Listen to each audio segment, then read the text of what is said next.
Kashmir history की इस video series के प्रीवियस वीडियो में हमने देखा कि how the actual state of Jammu and Kashmir came into being.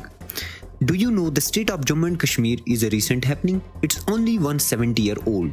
आज इस दूसरे वीडियो में हम समझेंगे कि कैसे कश्मीर एक्चुअली इंडिया का पार्ट बना।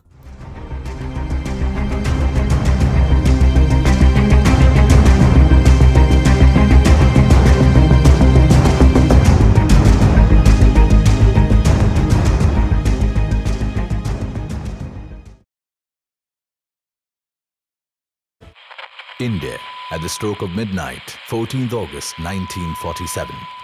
Long years ago, we made a tryst with destiny, and now the time comes when we shall redeem our pledge.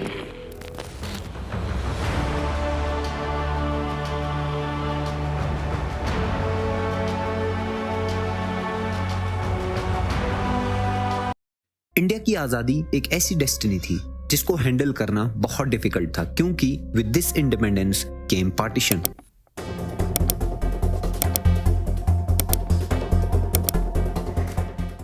Indian subcontinent इस आजादी से दो अलग मुल्कों में स्प्लिट हो गया, जिससे एक इस्लामिक पाकिस्तान और एक secular on paper but predominantly Hindu मुल्क इंडिया वजूद में आया।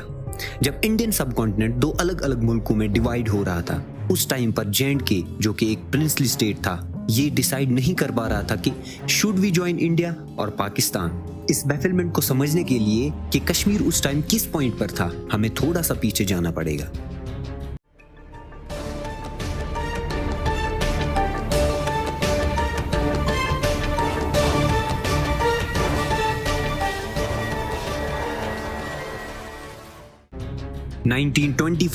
जब एक Hindu Dogra ruler Muslim dominated Kashmir, जिसमें 77% पॉपुलेशन मुस्लिम थी, उसको रूल कर रहा था। ये वो टाइम था जब पूरे सब कॉन्टिनेंट में नेशनलिज्म पीक पर था और कश्मीर में इस नेशनलिज्म की आग पूरी की पूरी महाराजा हरी सिंह की तरफ डायरेक्टेड थी।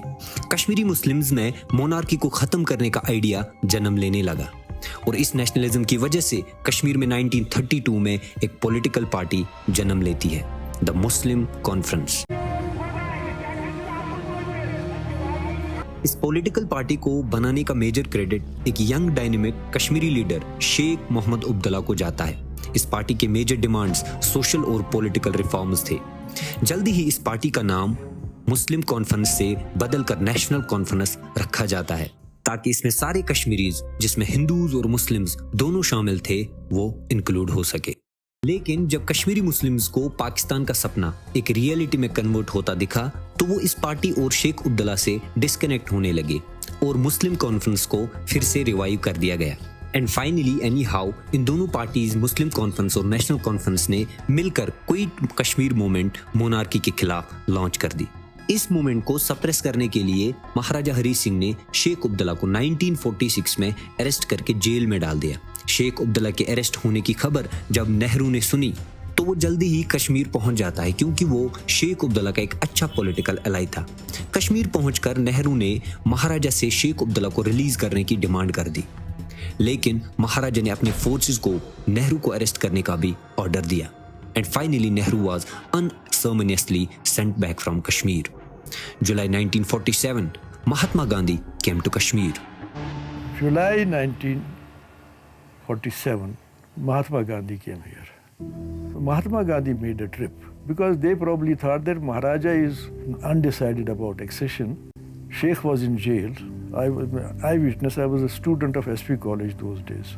अगस्त 1947 जब इंडिया और पाकिस्तान फाइनली एक रियलिटी में कन्वर्ट हो गया, लेकिन महाराजा हरी सिंह अभी भी अनडिसाइडेड था। He lacked clarity that whether he should join India और पाकिस्तान, और should he sign a standstill agreement. उधर जो newly formed state of Pakistan था, वो बहुत एफर्ट्स लगा रहा था कश्मीर को अपनी टेरिटरी में ऐड करने के लिए। इसके दो रीजंस हो सकते हैं। पहला reason, possibly Kashmir 77% Muslim population थी, और दूसरा जो 6 माइटी रिवर्स है जो कश्मीर से बहकर पाकिस्तान में जा गिरते हैं और इंडस रिवर सिस्टम बनाकर पाकिस्तान की वाटर सप्लाई की लाइफलाइन बनते हैं। Still agreements with both India and Pakistan that didn't work out because he felt that being a Hindu ruler of a largely Muslim majority state, he महाराजा हरी सिंह जो अभी भी undecided था और शेख अब्दुल्ला जो इंडिया की तरफ लीन था, ये देखकर पाकिस्तान कश्मीर को एनेक्स करने के लिए एक ऑपरेशन गुलमर्ग लॉन्च करता है। इस ऑपरेशन के रिस्पॉन्स में जम्मू के हिंदूज और Sikh population backed by troops of Maharaja and activists of RSS वहां की मुस्लिम पॉपुलेशन को टारगेट करके एक बहुत बड़ा जेनोसाइड करते हैं, जिसमें नियरली 20,000 to 1 लाख मुस्लिम्स का मैसेकर किया जाता है। इस मुस्लिम मैसेकर को देखकर पाकिस्तान के ट्राइब्समैन मीरपुर और रजौरी रीजन में बहुत से नॉन मुस्लिम्स का कत्ल कर देते हैं और इन कम्युनल राइट्स की वजह से Kashmir a burning cauldron of communal violence में कन्वर्ट हो जाता है। India instead of launching a direct military operation like Pakistan Maharaja को शेख अब्दुल्ला के रिलीज करने पर पुश कर देते हैं एंड फाइनली महाराजा शेख अब्दुल्ला को रिलीज कर देते हैं। And with this development Pakistan को लगने लगा कि we are going to lose Kashmir और पाकिस्तान ने कुछ एमिनिसरीज शेख अब्दुल्ला को भेज दिए जो उसके दोस्त थे।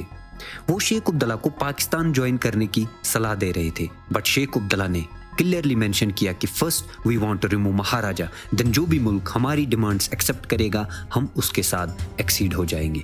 And in parallel to these incidents Pakhtun tribes ने अक्टूबर 1947 को J&K पर अटैक कर दिया under the leadership of Pakistan brigadier Akbar Khan and local Punjabi politician Shaukat Khan. And this attack came to be known as the Kabali attack. और इसी के साथ साथ rebels of non tax agitation ने सरदार इब्राहिम जो कि एक लॉयर था उसके अंडर मुजफ्फराबाद, पुंछ और मीरपुर को आज़ाद डिक्लेयर कर दिया और इसका नाम आज़ाद कश्मीर रख दिया, जो कि आज इंडिया में पाकिस्तान ऑक्यूपाइड कश्मीर के नाम से जाना जाता है। और इस तरह से नियरली 35% ऑफ कश्मीर पाकिस्तान के अंडर आ जाता है। अब डिफरेंट डायरेक्शन से अटैक देखकर महाराजा इंडिया की तरफ टर्न करता है, बट इंडिया महाराजा के सामने ये शर्त रखता है कि we will help you but you have to accede first. Maharaja Pakistani attackers को श्रीनगर के नजदीक आते देखकर एक टेंस सिचुएशन में आ जाता है and in return of military help he finally on 26th of October 1947 signed the instrument of accession to India and Kashmir after a long here and there process became a part of India, that's Bharat।